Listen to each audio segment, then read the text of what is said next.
Occupational English Test. Listening Test. This test has 3 parts. In each part, you'll hear a number of different extracts. At the start of each extract, you'll hear this sound. You'll have time to read the questions before you hear each extract, and you'll hear each extract once only. Complete your answers as you listen. At the end of the test, you'll have 2 minutes to check your answers. Part A. In this part of the test, you'll hear 2 different extracts. In each extract, a health professional is talking to a patient.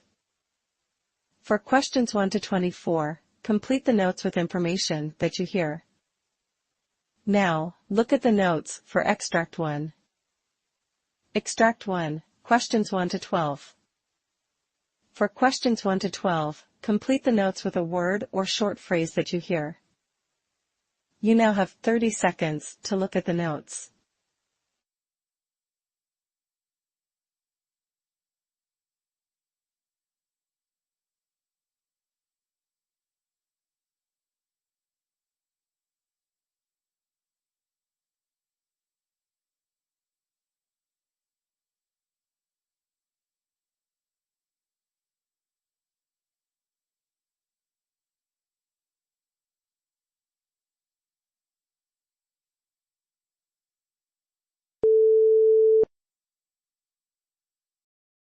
Good morning. How can I help you today?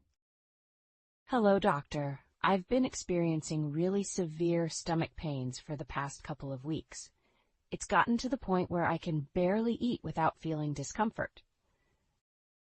I'm sorry to hear that you're in pain. Can you describe the nature of these stomach pains? Are they sharp, dull, cramping? It's a sharp pain, mainly around my upper abdomen. Sometimes it feels like a burning sensation. Do these pains occur at any particular time, such as after eating or during the night?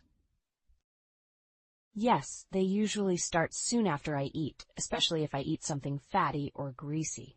I also notice that I feel a bit better when I drink water or eat something bland. Have you experienced any other symptoms like nausea, vomiting, or changes in your bowel movements? I have felt nauseous on several occasions, and my appetite has decreased a lot.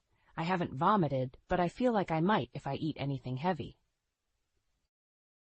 Based on what you're describing, it sounds like it could be related to your gallbladder, possibly gallstones or inflammation. Have you had any issues with your gallbladder before? Not that I know of, but my mother had her gallbladder removed because of gallstones a few years ago. Given your symptoms and family history, it's important we look into this. Gallbladder issues are often hereditary. I recommend an ultrasound to examine your gallbladder for stones or other abnormalities. How does that work? Is the procedure complicated? It's a simple and non-invasive procedure. You lie on an exam table, and a technician will use a small device to take images of your gallbladder. It's painless and can be done in our facility. What if they find gallstones? If gallstones are indeed the cause, the treatment typically involves managing your diet to reduce symptoms, medication to possibly dissolve the stones, or surgery to remove the gallbladder if necessary. Is surgery often required? It depends on the severity of the symptoms and whether there are complications like inflammation or infection. Many people manage well with dietary changes and medication, but we can consider surgery if your quality of life is significantly affected. What kind of dietary changes are we talking about? You'd need to avoid high-fat and greasy foods, as these can trigger gallbladder attacks. Eating smaller, more frequent meals can also help. And if it turns out to be something other than gallstones? We'll approach that step by step. If the ultrasound doesn't show gallstones, we might need further tests, like a CT scan or MRI, to get a more detailed look at your abdominal area. Okay, how soon can we do the ultrasound? We can schedule it for this week. It's best to address this soon to alleviate your discomfort and avoid any potential complications. Thank you, doctor. I appreciate your help. I've been worried about this pain. You're welcome. It's important to address these issues early. I'll make sure we take good care of you and get to the bottom of this.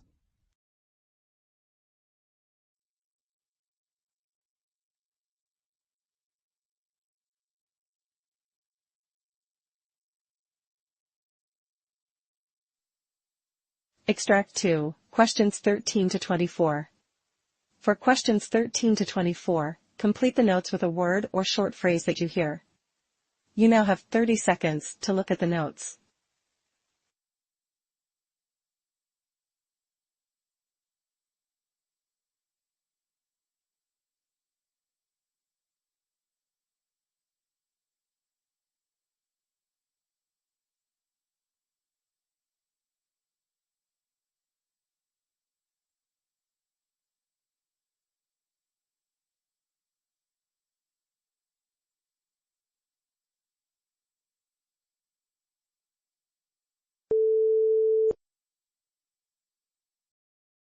Good afternoon, doctor.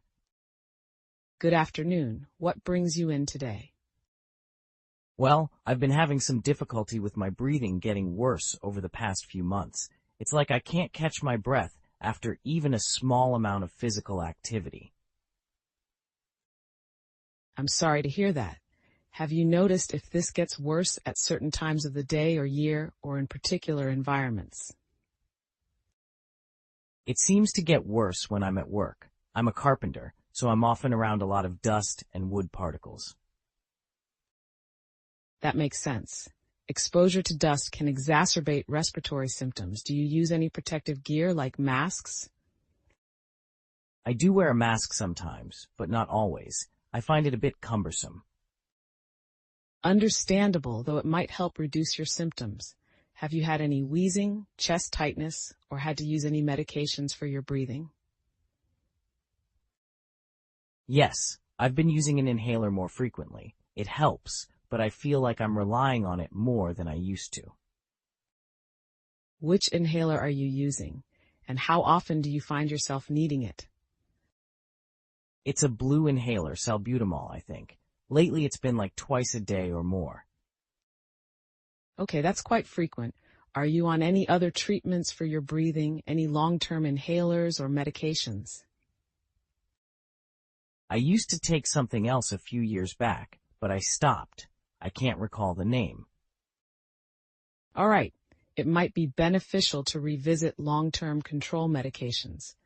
It sounds like you may have asthma that's not well controlled, which can worsen with exposure to irritants like sawdust. Is there something we can do to get it under control? I can't afford to lose time at work. Absolutely. We can optimize your treatment to help manage the symptoms better. We should consider restarting a combination inhaler that contains both a long-acting bronchodilator and a steroid. This will help reduce inflammation and keep your airways open. Okay, that sounds good. What about immediate relief? Sometimes I feel really tight in the chest. For immediate relief, continue using your salbutamol inhaler as needed. However, if you're using it more than twice a week, it's an indication that your asthma may not be under control. We need to address this with preventative measures as well. I understand. What else can I do to help myself? Avoiding triggers is crucial. Ensure you're wearing a mask consistently at work. It can significantly reduce the amount of irritants you inhale. Also, consider having an air purifier at home, especially in your bedroom. Got it. Should I watch out for any side effects from the new inhaler? Yes, there can be some side effects, like hoarseness and sometimes a mouth infection called thrush. To help prevent this, rinse your mouth after using the inhaler. We will schedule a follow-up in a few weeks to see how you are doing with the new medication and adjustments. Thanks, doctor. I appreciate the help. I hope this makes a difference. You're welcome. I'm here to support you. Let's aim for a significant improvement in your symptoms. Remember to schedule that follow-up appointment and call if you have any concerns before then. Will do. See you next time, and thanks again. Take care and see you soon.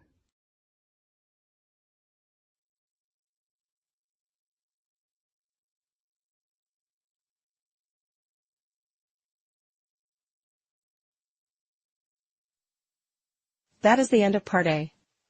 Now look at Part B. Part B.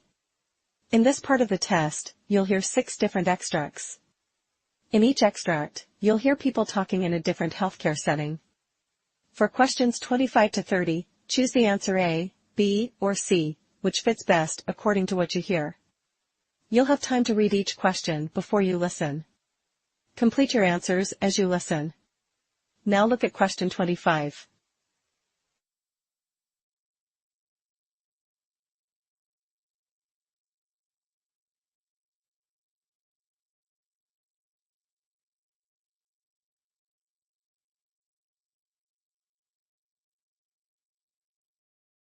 Good afternoon, Lisa. I wanted to discuss Mr. Thompson's case with you. He's been struggling with chronic back pain and is not responding well to his current pain management regimen. Yes, I've reviewed his file. Chronic pain can be quite complex to manage. What treatments has he been trying so far? He's been on a standard NSAID regimen and occasional opioids for acute flare-ups. I believe integrating a more holistic approach could enhance his quality of life. Perhaps introducing physical therapy and mindfulness practices could help. Absolutely. I'll work with him on developing a personalized therapy plan, focusing on both physical and mental health components. We can introduce yoga and targeted physiotherapy exercises. Great. With a more comprehensive approach, I believe we can achieve better outcomes for his pain management.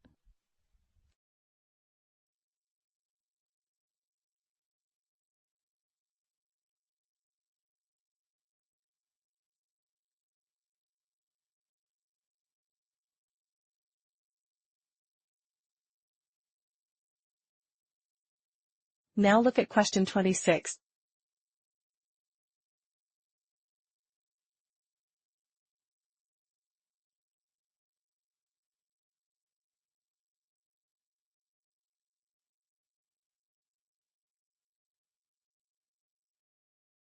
Welcome, everyone, to today's seminar on advances in Alzheimer's disease treatment. Over the next 4 weeks, we'll explore the latest research and treatment strategies for managing this challenging condition. That's right. This first week, we're going to look at new pharmacological advances and how they can be integrated into treatment plans. It's crucial we stay updated on these developments to offer the best care to our patients.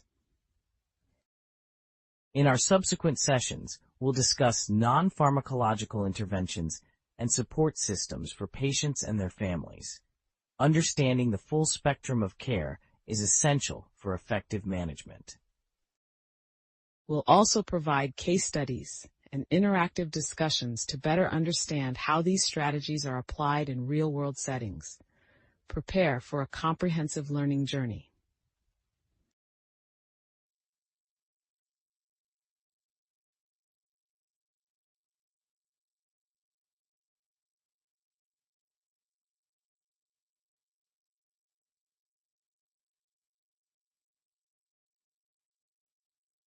Now look at question 27.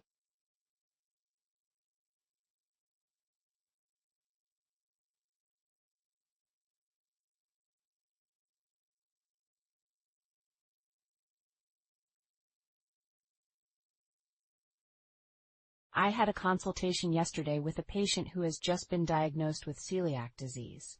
She's worried about how to manage a gluten-free diet effectively. That's a common concern. Did you talk about naturally gluten-free grains like quinoa and rice? Yes, she's open to exploring those. She's especially concerned about cross-contamination and dining out, which can be tricky. Absolutely. She should look for restaurants that are certified gluten-free and always communicate her needs clearly. Maybe suggest keeping a food diary to track her reactions and help identify safe foods. Great idea. I think with thorough education and careful planning, she'll manage her new dietary needs well. Definitely. It's all about adapting and learning what works best for her lifestyle.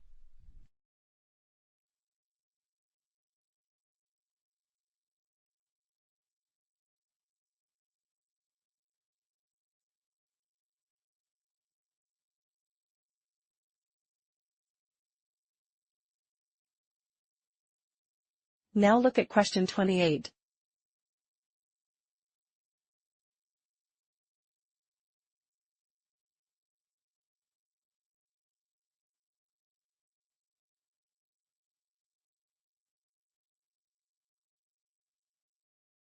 I've been monitoring a patient with early signs of hypertension. His family has a history of it, and he's keen on avoiding medications for now. Lifestyle modifications can be very effective. Has he considered dietary changes, like reducing sodium intake and increasing potassium with fruits and vegetables? Yes, he's willing to try that. He's also interested in other natural ways to manage his blood pressure. What else can we recommend? Regular physical activity is crucial. Even moderate activities like walking or swimming can make a big difference.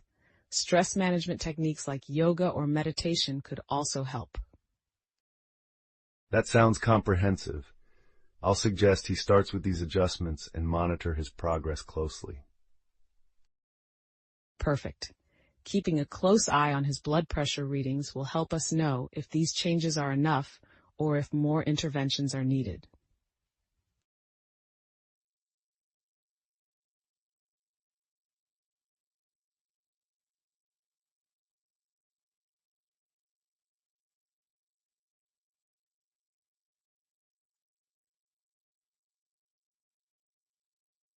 Now look at question 29.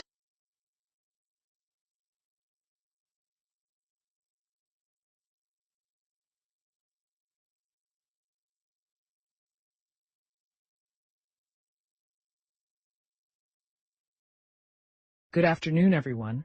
Today, I'd like to introduce how integrating technology can transform geriatric care. Our aim isn't just to manage symptoms, but to enhance the quality of life for our elderly patients. Exactly. With the use of telemedicine, we can conduct remote checkups, which are particularly beneficial for those who have mobility issues or live in remote areas. Absolutely, and let's not overlook wearable technology that monitors vital signs and detects falls. These devices ensure constant care and swift response in emergencies. Indeed. It's also crucial that we train our staff to use these technologies effectively and with empathy. We must keep our care patient-centered, ensuring that technology complements rather than complicates their lives.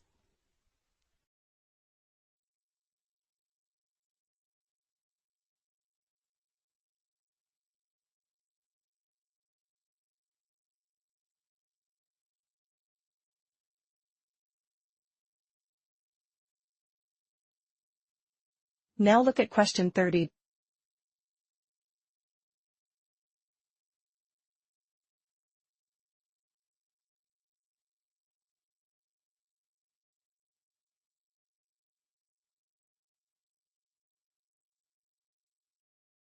How's the clinic been today? Quite hectic, but it's really highlighted the mental strain our healthcare workers face. I had a nurse breakdown due to the overwhelming pressure. That's tough. It's a reminder of how critical it is to support the mental health of our staff. Without their well-being, we can't provide the best care to our patients. Exactly. It makes me think we should perhaps introduce regular mental health workshops and maybe even counseling services for our team. I completely agree. Creating a supportive environment not only helps our staff cope, but also sets a standard for how care should be approached holistically. Let's propose this to the management.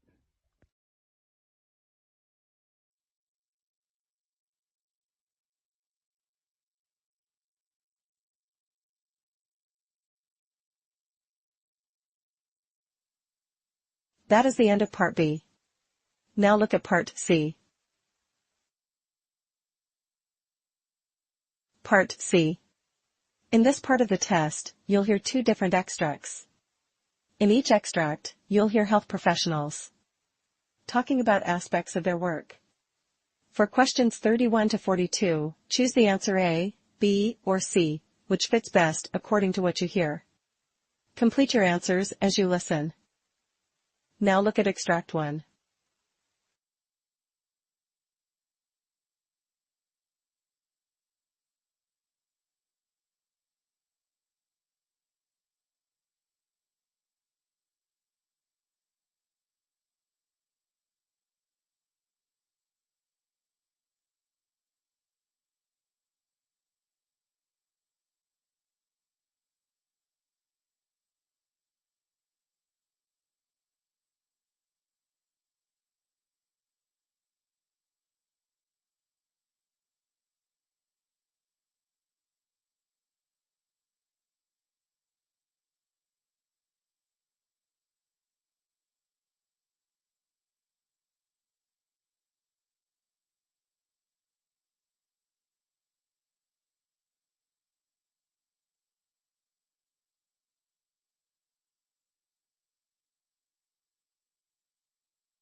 Greetings, I'm Dr. Maya Robertson from the Neurological Research Institute. Today we're delving into a critical and increasingly prevalent issue in healthcare, Alzheimer's disease. Alzheimer's disease, a progressive neurological disorder that primarily affects the elderly, is the most common form of dementia. It involves the deterioration of cognitive functions, affecting memory, thinking skills, and the ability to perform everyday activities. Despite its prevalence, Alzheimer's remains a challenging puzzle in the medical community. According to the latest data from Alzheimer's Disease International, nearly 50 million people worldwide suffer from dementia, with Alzheimer's accounting for approximately 60 to 70% of these cases. These figures are projected to triple by 2050, highlighting an urgent need for comprehensive strategies in dealing with the disease. Alzheimer's is characterized by the accumulation of amyloid plaques and tau tangles in the brain, which disrupt cell function and trigger neuronal loss. Symptoms typically develop slowly and worsen over time, becoming severe enough to interfere with daily tasks. Initially, patients may experience mild confusion and difficulty remembering recent events. But as the disease progresses, they often suffer from severe memory loss and lose the ability to carry out the simplest activities. The path to diagnosing Alzheimer's is complex, involving a combination of clinical examination, neuroimaging, and cognitive testing. Unfortunately, like many other diseases, Alzheimer's can be misdiagnosed or overlooked as part of normal aging, especially in its early stages. This highlights the need for increased awareness and better diagnostic tools. Risk factors for Alzheimer's include age, genetic predisposition, cardiovascular disease, and lifestyle factors such as diet and exercise. While aging and genetics are non-modifiable risks, lifestyle factors offer a window for intervention that could potentially delay the onset or progression of the disease. The emotional and psychological impact of Alzheimer's on patients and their families cannot be overstated. As the disease progresses, the loss of independence and memories can be devastating, leading to emotional distress and financial burdens due to long-term care needs. In terms of treatment, there is no cure for Alzheimer's, but there are medications available that can help manage symptoms, although their effectiveness can vary. Recent advances in research have been promising, with new drugs aimed at slowing the progression of the disease and improving the quality of life for patients. Moreover, research into Alzheimer's disease is robust, focusing on developing better diagnostic tools, understanding the molecular mechanisms of the disease, and finding effective treatment strategies. One of the most promising areas of research is the development of biomarkers that can detect the disease in its earliest stages before significant brain damage occurs. Preventative strategies are also critical. Public health initiatives that promote a healthy lifestyle, regular physical activity, and a balanced diet are essential, as these can potentially reduce the risk of developing Alzheimer's.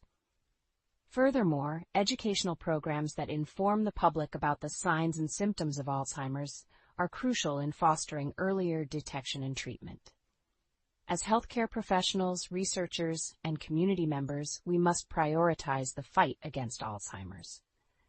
By enhancing research funding, improving care strategies, and fostering a supportive community, we can make significant strides in addressing this formidable challenge.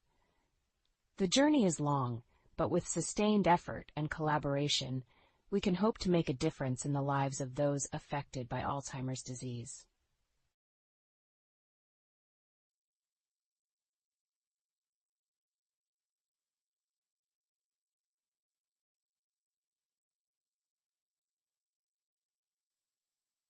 Now look at Extract 2. Extract 2, questions 37 to 42. You now have 90 seconds to read questions 37 to 42.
Good day to all.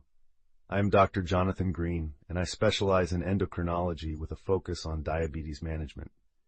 Today, I will be discussing an increasingly important issue in healthcare, particularly relevant to our aging population, the intersection of diabetes and cardiovascular disease. Diabetes is a well-known risk factor for cardiovascular disease, which remains the leading cause of death globally. However, what is often underappreciated is the bidirectional relationship between these two conditions. Not only does diabetes increase the risk for cardiovascular disease, but cardiovascular disease can exacerbate the complications associated with diabetes, creating a cycle that can significantly impact patient outcomes. One of the critical points I want to emphasize today is the importance of early intervention and comprehensive management strategies. For individuals with diabetes, particularly type 2, the risk of developing cardiovascular diseases such as coronary artery disease, heart attack, and stroke is significantly higher. This risk increases as the person ages or if the diabetes is poorly managed. Furthermore, hypertension, which is commonly seen in diabetic patients, further compounds this risk. Managing diabetes in a way that also mitigates cardiovascular risk involves several key strategies. First and foremost is the control of blood glucose levels. Maintaining HbA1c level below 7% is generally recommended, but this may vary based on individual patient factors. It's crucial that each patient's treatment plan is tailored to their specific needs, taking into account their overall health, risk factors, and lifestyle. Another major component is lifestyle management, which includes diet, exercise, and weight control. A heart-healthy diet, low in saturated fats and high in fruits and vegetables, can help manage both diabetes and reduce cardiovascular risk. Regular physical activity not only helps regulate blood sugar levels, but also improves heart health. Moreover, medications play a pivotal role. Beyond insulin and other glucose-lowering agents, drugs that have shown cardiovascular benefits in diabetic patients, such as SGLT2 inhibitors and GLP-1 receptor agonists, should be considered. These medications not only help control diabetes, but also provide protective benefits against heart disease. Screening and regular monitoring are also vital. This includes regular checkups that monitor blood pressure, lipid levels, and kidney function, all of which are crucial for preventing cardiovascular complications in diabetic patients. Patient education is another cornerstone of effective management. Educating patients about the symptoms of cardiovascular disease and the importance of regular monitoring can empower them to seek help early when interventions are most effective. Finally, collaborative care models involving a team of healthcare providers, including endocrinologists, cardiologists, dietitians, and diabetes educators, are essential. This team approach ensures that all aspects of a patient's health are addressed, which is crucial for managing complex interrelated conditions like diabetes and cardiovascular disease. While the link between diabetes and cardiovascular disease poses significant health challenges, especially as our population ages, it also provides an opportunity for targeted interventions. By focusing on comprehensive and preventive care, we can significantly improve the quality of life for patients with diabetes and reduce their risk of cardiovascular complications. This holistic approach is not just about managing numbers, but enhancing the health and well-being of individuals across their lifespan.